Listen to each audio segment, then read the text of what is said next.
Howdy mates, good afternoon. Here's a part 2 film. I'm over at the Seed Savers Exchange near Decorah, Iowa. However though, I'm going to explain more about Seed Savers in my next film.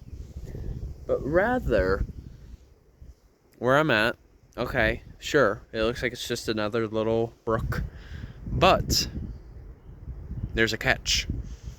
It's not just any brook, but there's a particular plant that is very specific about where it will inhabit. They typically prefer to be near a stream and to have moisture in the soil. I had to think about my wording there for a sec. So without further ado, let me show you guys. So as I was strolling about,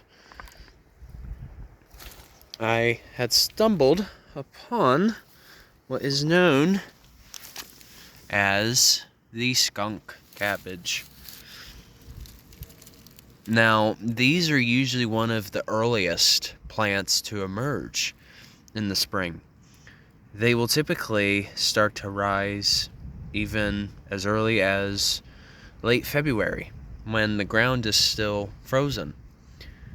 But given that we are in April now, and it is starting to get a little nicer, these will eventually fade out. But what's interesting about the skunk cabbage is, of course, in its namesake. So what this particular plant does is it produces an odor whenever it is tampered in any way.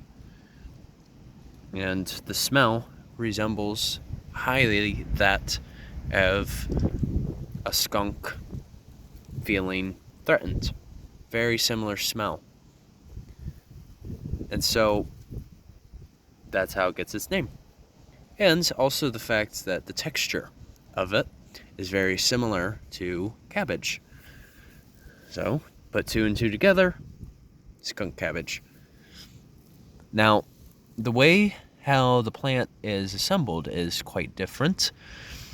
The outer cover, which has that maroon-like appearance, that is what's known as a spathe, which is just a fancy term for a cover. But then on the inside, you may have noticed that there's a smaller structure that kind of looks like the coronavirus, like the actual atom. As an analogy, that is what is known as a spadix. And what it does is, given that it produces this foul odor, the types of pollinators that are attracted to this plant would include flies, for instance. Because most flies, they're attracted to the scent of carrion or rotting meat. And since this plant can mimic that scent, your flies will be your most common pollinator for it. And they will drop their other seeds nearby for future reproduction. But another fascinating aspect about this plant is the fact that it's capable of producing its own heat.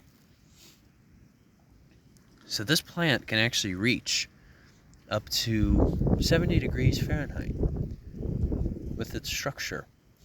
And so what can happen is, if there were still snow on the ground, it would most likely form a bit of a ring around the snow.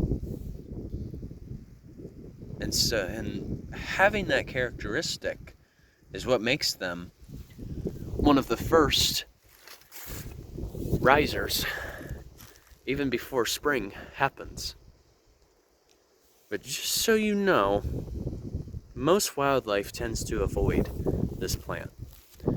Mostly because upon consuming it, it creates a bit of a burning sensation. And that being said, it's not really recommended for us to consume either. So that being the case, it's best to just leave it be and don't even try eating it. Not worth it. Anyway, hope you enjoyed that little film. Thank you for watching. The Journey on a Journey is onwards. Take care.